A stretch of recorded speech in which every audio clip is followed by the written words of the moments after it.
One Piece live action just dropped its first teaser of Season 2, and while it was fairly short, there's a lot packed into this minute-long video. I'm Silver Zeke, and I'm filling in for Quiz while he's in the middle of moving to show you the breakdown of Season 2's first teaser. Let's jump in.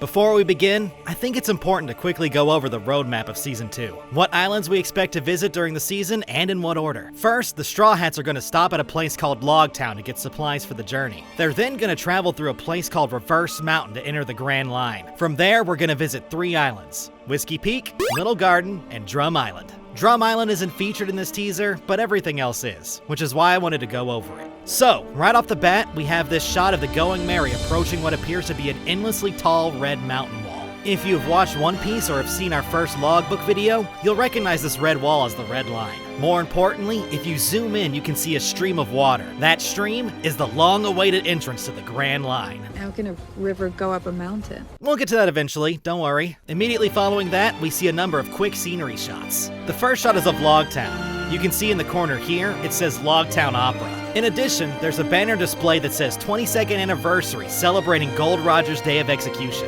Remember, Logtown is also the place Gold Roger was executed as depicted in Episode 1. The second shot is, I think, Usopp running through a field. And while I could be wrong, I'm pretty sure this is Little Garden. Of all the islands we're gonna see, Little Garden is the only one that is known for having vast valleys like this. The next 2 shots are of Zoro and Sanji going through the woods, and I can tell by their outfits that this is definitely Little Garden. This scene is actually them having a not-so-friendly competition to hunt for food. We then get to an establishing shot of Whiskey Peaks, and I have to give the writers credit. They made sure to make it look just like it does in the original, down to the exact number and positioning of the bulbs of cacti. We get a cut of them in a town, and it's initially hard to tell which one, but I have a few reasons to believe that this is also Whiskey Peak. The first is that Season 2 is only going to have 3 town-like locations for them to visit. One of them is on a winter island, so it can't be that one. The remaining 2 are Logtown and Whiskey Peak. However, we've seen Logtown already, and it has a very modern-like build. This town has more of an Old West vibe, something that you would expect to find in a desert. We also see a bunch of planted cacti on the streets. And what did Whiskey Peak have? Giant cacti bulbs. The second is that everyone seems to be watching the Straw Hats as they stroll through town. I don't want to give too much away, but there's a reason that people are looking at them, and it's not because the Straw Hats are famous. They're decidedly not yet.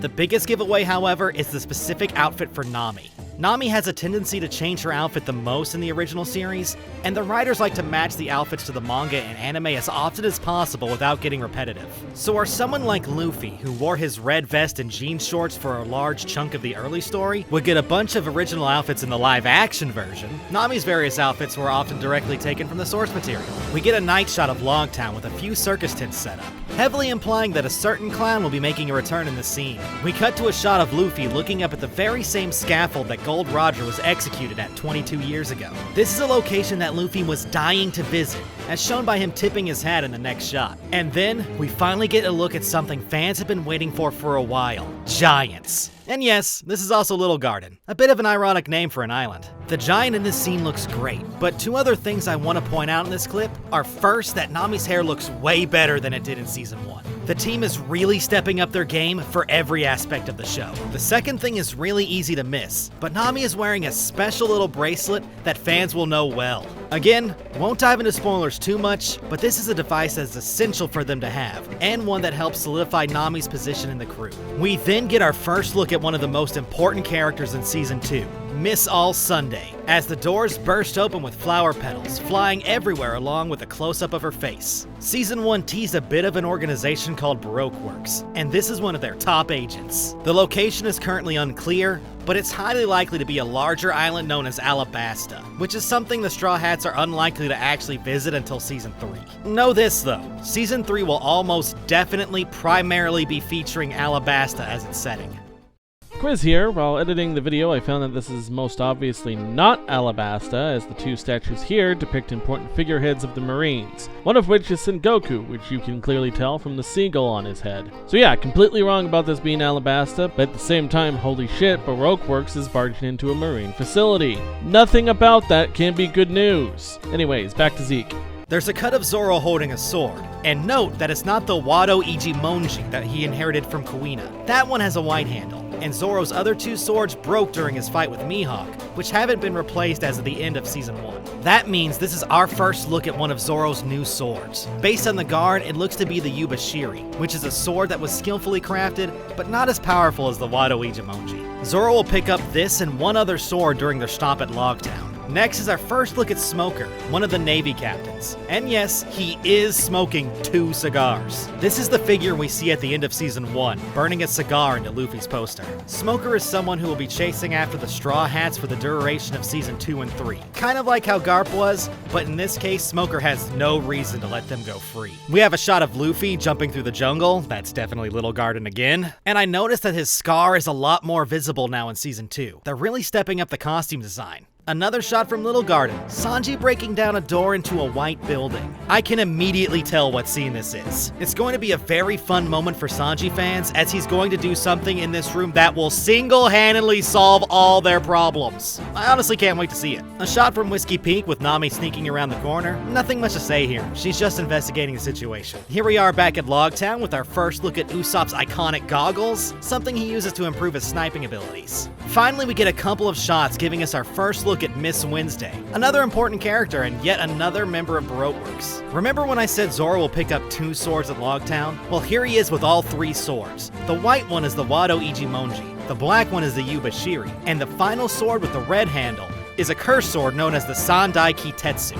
We immediately get to see him use them in action against a horde of enemies. If I'm right, this should be Whiskey Peak, which would make this one of Zoro's most iconic fights from early One Piece. Look forward to seeing him be a total badass in this scene. We're back to the circus fight in Logtown, with Sanji kicking down some of Buggy's crew. In the background we see Zoro, Usopp, and Nami fighting. Luffy is noticeably missing. He's likely dealing with Buggy separately, or just busy admiring the scaffold. One of the blink and you'll miss it moments is this person right here that Nami is fighting. Does she look familiar to you? Maybe if you focus on the giant spiked mace, you'll be able to figure it out. Yes, that's right, Alvida is back, and looking great, by the way. The original series depicted Alvida as this large, ugly woman who returned later, super skinny and beautiful. The actress who plays Alvida, Ilia Paulino, actually did slim down for the role. What extraordinary dedication. I'm sure this was all planned and decided on when casting for the role, too. And I imagine the team aided her in her transformation. Moving on, we get to see that Usopp gets a little more action during this fight. Always nice to see our underdog given some love. We then cut to a beautifully created Gum Gum Gatling from Luffy. Much better than the one against Arlong in Season 1. Finally, we end on the Straw Hats on their way through a verse mountain as they approach an open mouth of a giant sperm whale. And I love how Luffy is facing this moment with as much excitement as a child meeting Santa Claus for the first time. It's hard to tell how far away the whale is, and thus how big it actually is, but here's the anime's version for comparison. Lastly, we get a subtitle for Season 2, Into the Grand Line. I hope they continue to do that for each of the seasons going forward. More important than that, however, we also get an announcement that Season 3 is setting sail soon. That about does it for our breakdown of One Piece live action Season 2 teaser. Looking forward to this coming out in 2026. Based on the past teaser release dates, I think we could expect to see Season 2 drop somewhere in the first quarter. This has been Silver Zeke. Bye, Yanara!